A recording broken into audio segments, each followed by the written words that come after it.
Hello dear students of class 8, हम लोगों ने इसके पहले पढ़ा था एल्गी, फंगी और बैक्टीरिया के बारे में, जो माइक्रो ऑर्गेनिज्म्स हैं, है ना। अब प्रोटोजोआ भी हम लोगों ने पढ़ लिया। इसके बाद अब हम लोग पढ़ेंगे वायरसेस, है ना।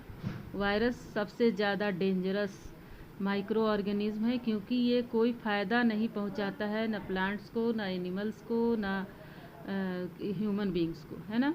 ये सिर्फ डिजीज़ ही कॉज करता है, ठीक है। और ये इसका अपना कोई सेल स्ट्रक्चर नहीं होता है, इसका अपना कोई बॉडी नहीं होता है।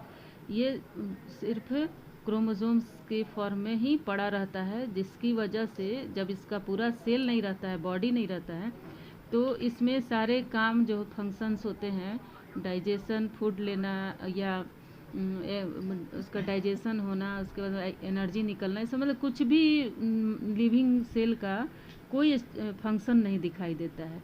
इसलिए ये, और जब ये क्या होता है कि घुसता है किसी एनिमल, प्लांट या ह्यूमन बीइंग के बॉडी में, तो उसके सेल के अंदर ये घुस जाता है ना। सेल के अंदर घुसता है और तब जाके उस सेल से ये अपना काम करता है, यानी कि फूड लेता है, अपना रिप्रोडक्शन करता है, अपना ग्रोथ करता है ना, और बहुत तेज़ी से करता है। तो इसको हम इसीलिए लिविंग और नॉन लिविंग के बीच में रखा गया है, यानी कि ये अगर सेल के बाहर रहता है तो ये नॉन लिविंग की तरह पड़ा रहता है, और जब ये किसी सेल में घुसता है, किसी होस्ट के सेल में घुस जाता है, तब ये लिविंग की तरह काम करने लगता है। इसलिए इसको लिविंग और नॉन लिविंग के बीच का ऑर्गेनिज्म बोला जाता है, ठीक है। अब है कि ये आप ऐसे ही पता चल गया। और इसका डिस्कवरी कौन किया था सबसे पहले? तो इसका सबसे पहले पता किसने किया था? दमित्री ओनोवास्की, जो इन 1892 में, है ना।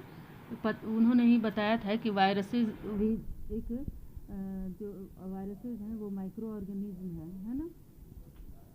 तो ये इम्पोर्टेंट, इसको क्या हम कहेंगे, इम्पोर्टेंट तो नहीं है, ये हमेशा परेशान ही करता है, डिजीज़ ही कॉज करता है ना।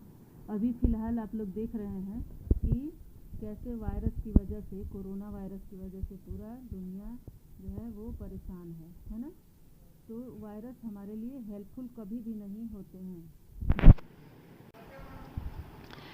अब ये आपको पता चल ही गया कि ये कभी भी किसी एनिमल, प्लांट या ह्यूमन बीइंग के सेल के अंदर रहता है। तो इसका हैबिटेट क्या हो गया?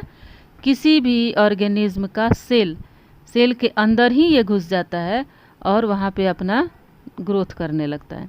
इसका साइज जो होता है वो बिल्कुल छोटा भी होता है, बहुत छोटा होता है।